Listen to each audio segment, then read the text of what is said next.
I hunched forward on the grey plastic chair, its lip digging hard into my thigh, a temporary pain dulling a sharper one under my ribs.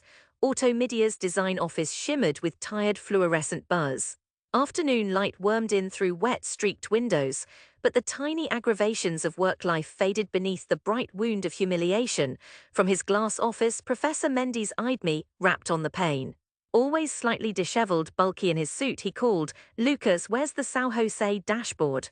My head turned, 30 faces glanced up over monitors, expectation rippling around me. I gripped my sketchbook to steady my shaking hands. My project had turned cold spreadsheet data, traffic and pollution, into something alive, ribbons of color and shape meant to catch the eye to make officials feel. I thought I'd done something new. Inside Mendes' office, he barely looked up, fingers drumming his laptop. I cleared my throat, tried to explain. I shifted the graphs, tried mapping data with color.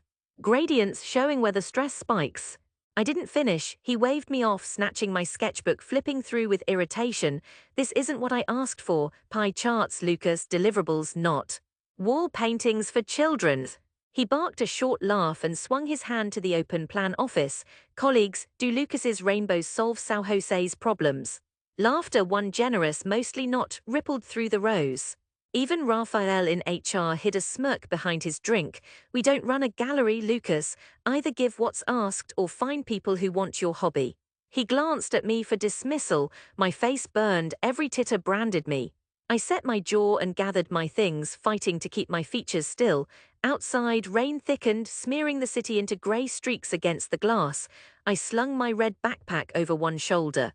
When I walked out, I felt scraped bare, but underneath a splinter of clarity. I couldn't force myself into someone else's template anymore. That night, under my apartment's stubborn yellow bulb, I listened to midsummer rain hiss on the pavement. I stared down at the blank next page of my sketchbook, Mendes' words strung. Through the window, the city dimmed under a halo of neon and headlights. I remembered my mom's kitchen, her voice gentle behind stews and old magazines. You see things different, Lucas. I'd always believed that mattered, now I wasn't so sure.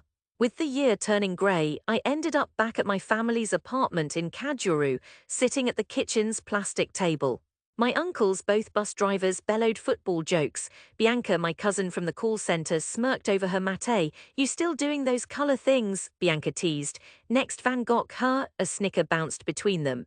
Uncle Francisco, pouring sugar into his coffee, grunted, "Nice hobby, Lucas, but where's a real job? You have a degree, even civil engineering pays."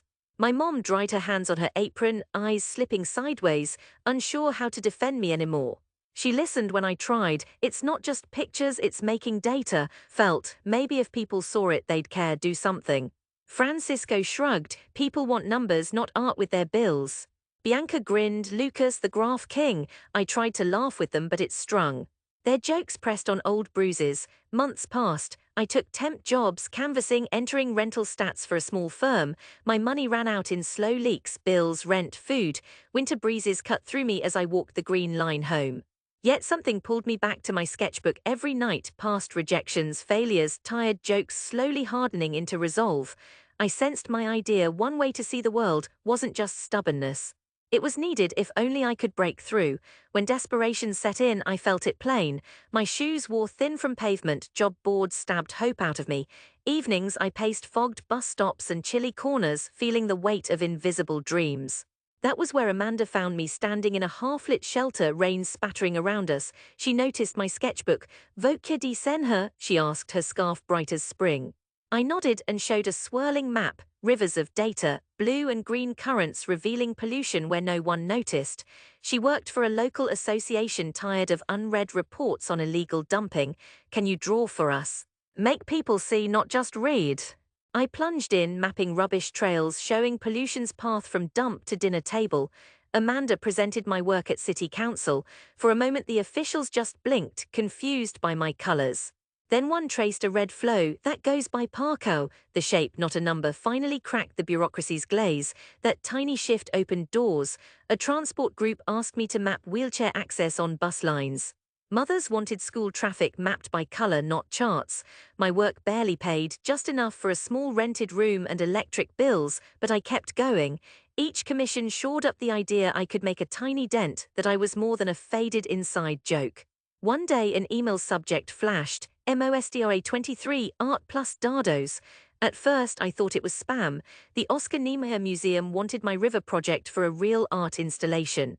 I'd only ever walked its shining halls on a school trip. Now they wanted my mess of color and data.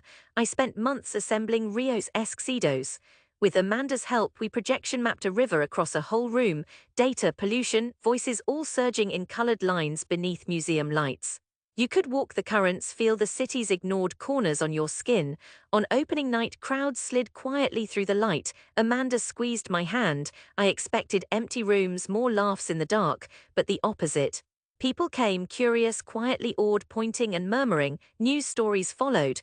Requests trickled in from cities I'd only read about: Sao Paulo, Manaus, Porto Alegre. The slow current of voices laughing faded. I heard instead voices wanting color, wanting story. Late that first night, sitting on cold tile amid the dying embers of the projection, I felt real hope. Success hadn't surged, it had crept, filling me with a stillness I'd waited years to feel.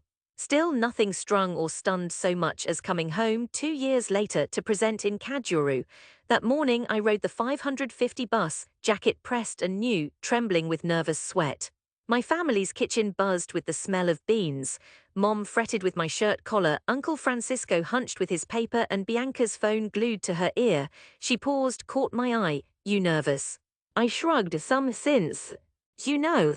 Mom smoothed my hair, voice soft. "Sempre tive orgulho." She pressed my hand, palm warm. "Don't give up, Filho."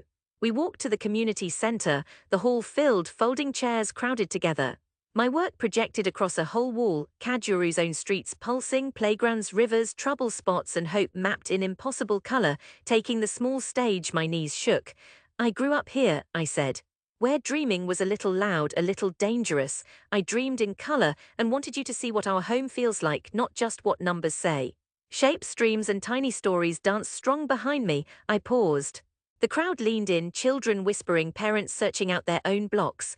Even Mendes, grayer now in the third row, crossed his arms, but watched, really watched. A councilman stood, uncertain. "Quem fez isto?"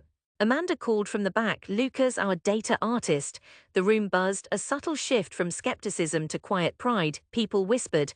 Bianca elbowed Uncle Francisco, almost fierce. "It's his." "Lucas did it." My cheeks burned as Mendes walked forward, paused for a handshake. "Seems you found something I overlooked," he murmured, pride edged in his voice. I was wrong to laugh. I shook his hand, voice even. "Thank you, Professor."